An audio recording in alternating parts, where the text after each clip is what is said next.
میرے بھائیوں اور دوستو، اللہ تعالیٰ نے انسان کو جسم اور روح ان دو چیزوں کے مرکب سے پیدا فرمایا ہے۔ جسم کے بننے کا نظام اور ہے اور روح کے بننے کا نظام اور ہے۔ جسم کسی اور جگہ بنتا ہے اور روح کہیں اور سے آتی ہے۔ جسم زمین اور زمین کی غذاؤں کے مختلف مراحل پیش در پیش سے وقد خلقکم اطوارا، وہ مختلف شکلیں بدلتا بدلتا بدلتا ایک روپ میں ڈھلتا ہے، اور روح ایک لطیف اللہ کا امر ہے جس کا علم انسان کو نہیں دیا گیا۔ یسألونک عن الروح قل الروح من امر ربی وما اوتیتم من العلم الا قلیلا، کہ روح ایک اللہ کا امر ہے جس کے بارے میں تمہارے پاس کوئی علم نہیں ہے، لہذا اس کی تفصیل تم سمجھ نہیں سکتے ہو۔ روح آسمان سے آتی ہے، جسم زمین میں بنتا ہے، پھر 4 مہینے بعد اللہ اس کو آپس میں جوڑ دیتا ہے، زندگی متحرک ہو جاتی ہے۔ روح ہی کے ساتھ زندگی کی بقا رہتی ہے۔ جب اللہ اس سے واپس نکال لیتا ہے تو سارے ٹائٹل ہٹ کر صرف ایک نام سب کو مل جاتا ہے، اور وہ میت کا ہوتا ہے۔ وہ حضرت مولانا ہو، وہ کوئی ڈاکٹر ہو، بادشاہ ہو، صدر وزیر ہو، سارے اعزاز ٹائٹل ہٹا کر اس پر میت کا لفظ مہر لگ جاتی ہے۔ اس میں سے کیا نکلا ہے؟ ہر چیز تو موجود ہے، اب یہ بولتا کیوں نہیں، اٹھتا کیوں نہیں، چلتا کیوں نہیں؟ اس میں سے روح نکل گئی ہے۔ روح ہمارے جسم کی اصل ہے، اسے نکال دو تو جانوروں کو بھی پتا ہے کہ اب یہ بے جان چیز ہے، چیونٹیاں کیڑے مکوڑے بھی اس کو کھانے لگ جائیں گے، جانور بھی کھانے لگ جائیں گے، زمین بھی اس کو گلانے لگ جائے گی، ہوائیں اس کو متغیر کرنے لگیں گی۔ روح انسان کے اندر ایک چلتا ہوا زندگی کا کارواں ہے۔ اسے جب اللہ واپس بلاتا ہے تو اللہ یتوفی الانفس حین موتها والتی لم تمت فی منامها۔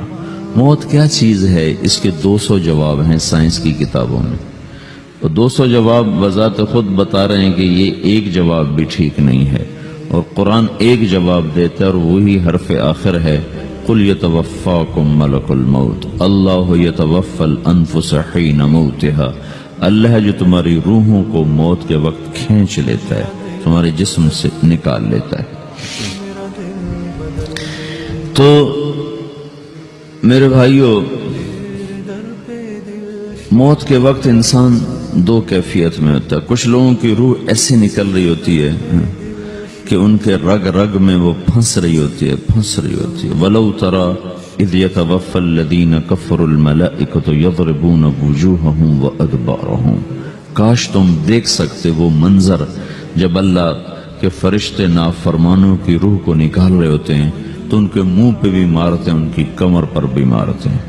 اور اخرجوا انفسکم اليوم، نکالو آج اپنی روحوں اور جانوں، اب تم بچ نہیں سکتے ہو۔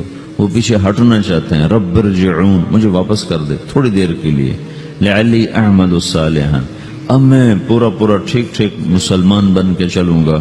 تو اس کے جواب میں ہوتا ہے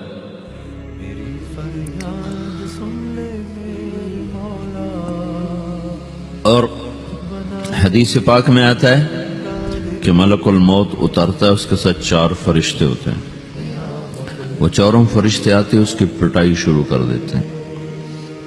ابھی پرسوں یہ حدیث میں نے پڑھی ابن ماجہ میں کہ ملک الموت کہتا ہے ایتھا النفس الخبیثہ کانت فی الجسد الخبیث، اے خبیث روح جو خبیث جسم میں تھی، اخرج، باہر آؤ۔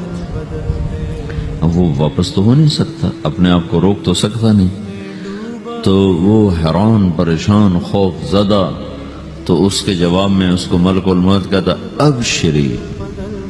ابشری بحمیم وغساق وآخر من شکلہ ازواج، تیار ہو جا خوفناک عذاب کے لیے اور کھولتے پانیوں کے لیے، کانٹے دار جھاڑیوں کے لیے، اور بے شمار عذاب کی شکلوں کے لیے۔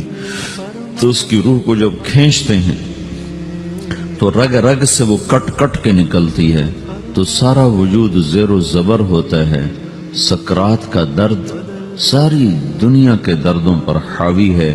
جب اس کی روح نکلتی ہے اور اس کو لے کر آسمان پر چلتے ہیں تو دروازے پر پہنچتے ہیں تو اندر سے فرشتے پوچھتے ہیں کون ہے؟ کہتے ہیں فلاں فلاں کا بیٹا ہے۔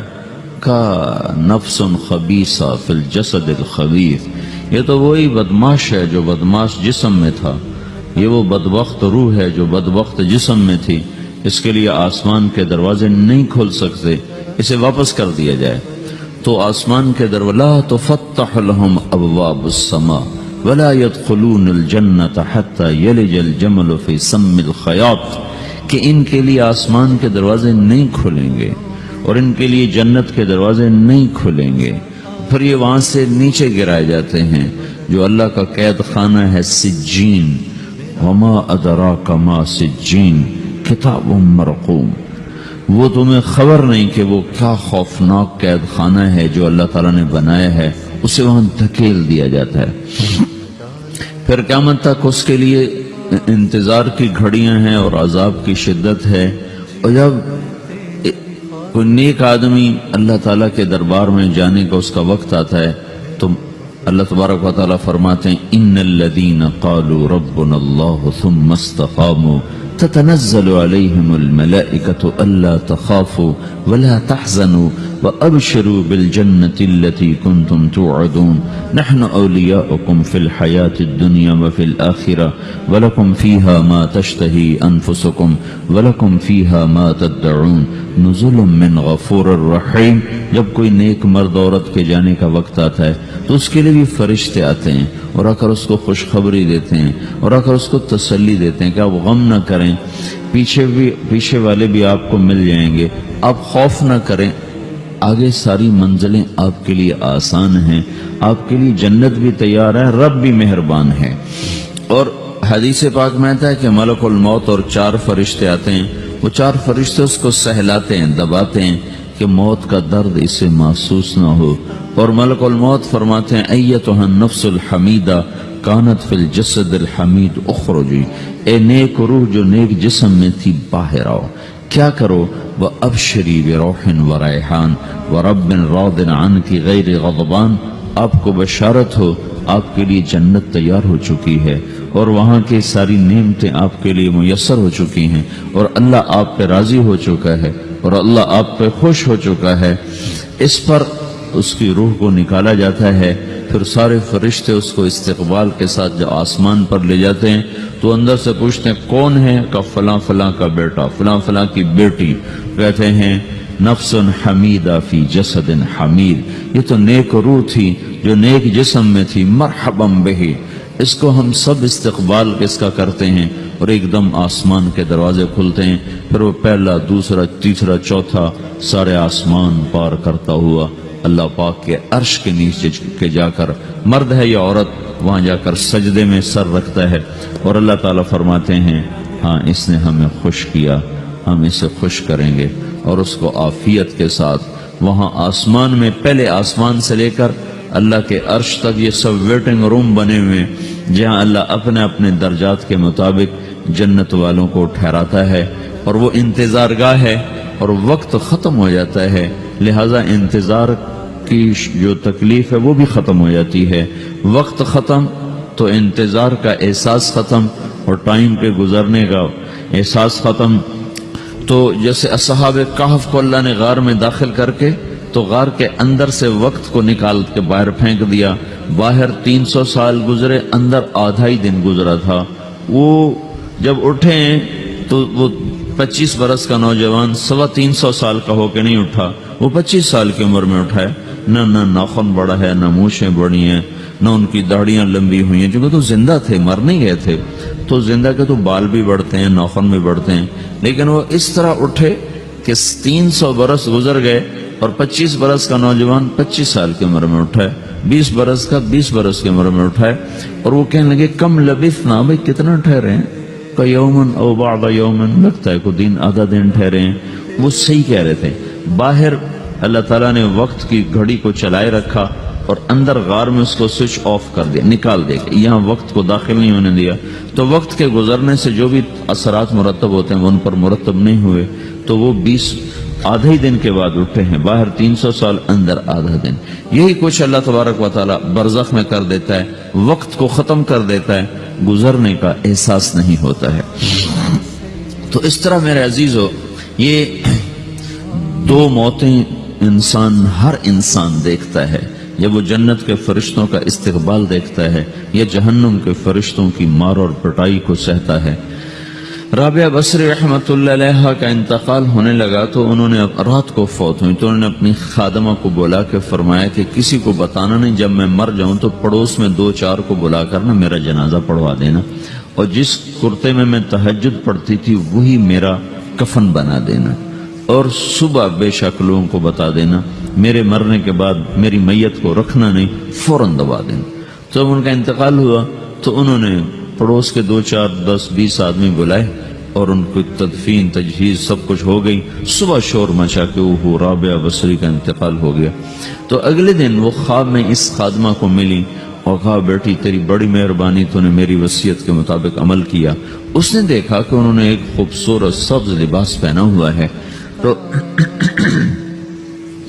وہ فرمانے لگی، انہوں نے سوال کیا کہ آپ کے ساتھ قبر میں کیا ہوا؟ تو وہ کہنے لگی کہ میرے پاس منکر نکیر آئے تھے اور مجھ سے کہنے لگے من رب کی، تیرا رب کون ہے؟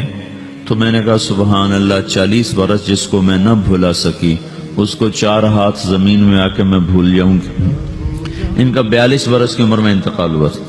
تو وہ کہنے لگے سبحان اللہ، جس کو میں 40 برس نہ بھولا سکی میں اسے 4 ہاتھ زمین کے اندر آ کے بھول جاؤں گی. تو منکر نکیر کہنے لگے اس کا کیا حساب لینا؟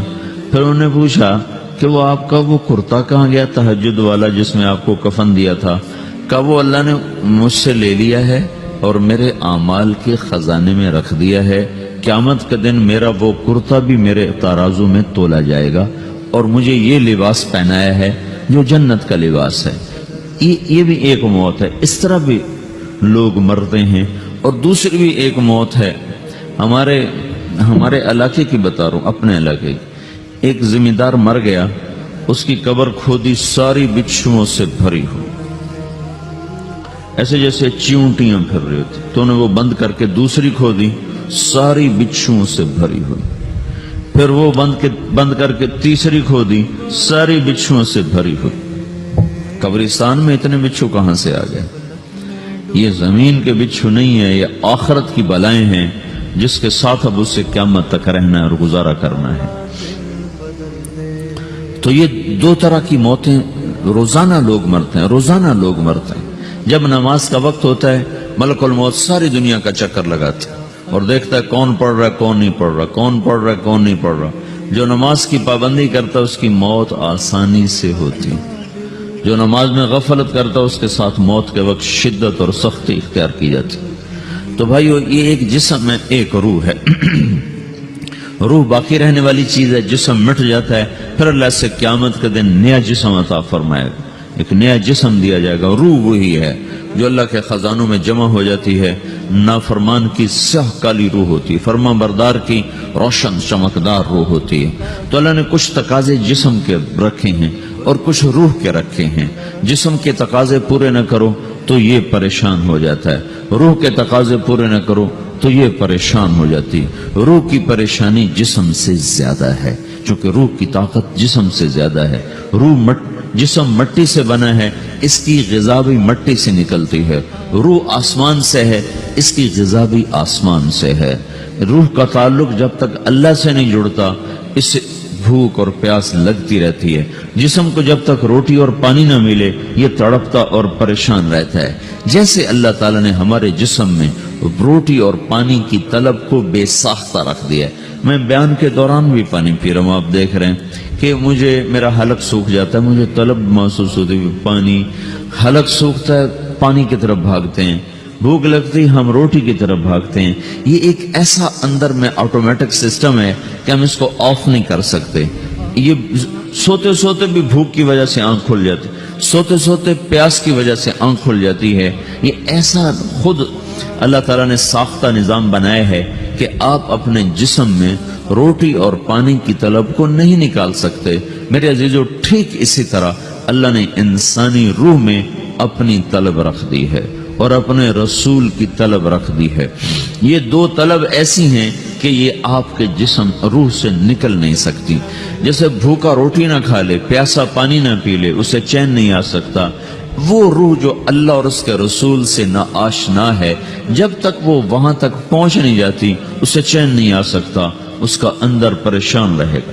1997 میں جب جنید جمشید سے میری پہلی ملاقات ہوئی تو اس نے مجھ سے یہ سوال کیا کہ مولوی صاحب، ایک پاکستانی نوجوان جس گلیمر کو خوابوں میں دیکھتا ہے، وہ گلیمر تو مجھے زندگی میں ویسے ہی حاصل ہے، میرے چاروں طرف زندگی کا رقص ہے، اور میری زندگی کی ہر خواہش، ہر تمنا پوری ہے، اس کے باوجود میرے اندر اندھیرا ہے، میرے اندر خلا ہے، مجھے لگتا ہے میں وہ کشتی ہوں جس کا کوئی ساحل نہیں، جس کی کوئی سمت نہیں۔ www.dasquran.com ایسا نہیں ہونا چاہیے۔ ایک عام لڑکا تو کہتا ہے ہائے کاش یہ ہوتا، اس کو وہ نہیں ہو رہا تو پھر وہ پریشان ہے، ہائے یہ ہوتا، ہائے وہ ہوتا۔ تو میں تو ہائے نہیں کرتا ہوں، میری تو ہر لذت اور خواہش میرے سامنے تشتری میں سجا کے پیش کی جا رہی، میں کیوں ایسا کر رہا ہوں؟ میں ہائے ہائے کیوں کر رہا ہوں؟ میرا اندر ویران کیوں ہے؟ میرے اندر میں خلا کیوں ہے؟ یہ وہی خلا ہے کہ وہ روح کی پیاس کو شراب میں بجھانا چاہتا ہے، وہ روح کی پیاس کو لڑکی میں بجھانا چاہتا ہے، وہ روح کی پیاس کو موسیقی سے بجھانا چاہتا ہے، وہ روح کی پیاس کو دنیا کی رعنائیوں میں 5 سٹار ہوٹلوں سے بجھانا چاہتا ہے۔ روح کیا جانے روٹی کیا ہے، شراب کیا ہے، پانی کیا ہے، عورت کیا ہے، موسیقی کیا ہے، گھنگرو کیا ہے، پائل کیا ہے، چھنکار کیا ہے، روح کو ان چیزوں کی کیا خبر؟ امریکہ میں ہماری ایک جماعت تھی تو 4 لڑکے 2 لڑکیاں، 4 لڑکیاں 2 لڑکے مسلمان ہیں۔ تو ایک لڑکے کا نام رکھا تھا ابراہیم، اور اس کو جب پڑھایا نا کلمہ، انہوں نے کہا ہائے، انہوں نے کہا ہائے، وہ دونوں ہاتھ یہاں رکھے سینے پر، دل پر، کہا ہائے۔ تو ہمارے ساتھی ہیں ڈاکٹر اختر، وہ کہنے لگے کیا ہوا کیا ہوا؟ کہنے لگا جب سے ہوش سنبھالا یہ جگہ خالی تھی، یہ تیرے کلمہ پڑھانے پر بھر گئی ہے کہ میری خوشی سے ہائے نکل گئی۔ یہ جگہ خالی رہے گی، یہاں شراب نہیں پہنچ سکتی، یہاں نغمہ اور موسیقی نہیں پہنچ سکتی، یہاں تالے لگے ہوئے ہیں، یہاں تک کوئی آواز نہیں جا سکتی۔ دل کے تاروں پر ایک ہی نغمہ چڑھ سکتا ہے، اور وہ اللہ کی یاد کا ہے، اور اللہ کی محبت کا ہے، اور اللہ کے رسول کی محبت کا ہے۔ باقی کوئی مضراب ایسا نہیں جو ان تاروں کو چھیڑ سکے، باقی کوئی چیز، آواز ایسی نہیں جو دل کی دنیا پر جا کر دستک دے سکے۔ یہاں بند دروازے ہیں، یہاں صرف اللہ پہنچے گا، اللہ کے رسول کا تعلق پہنچے گا، باقی کوئی چیز یہاں نہیں جا سکتی۔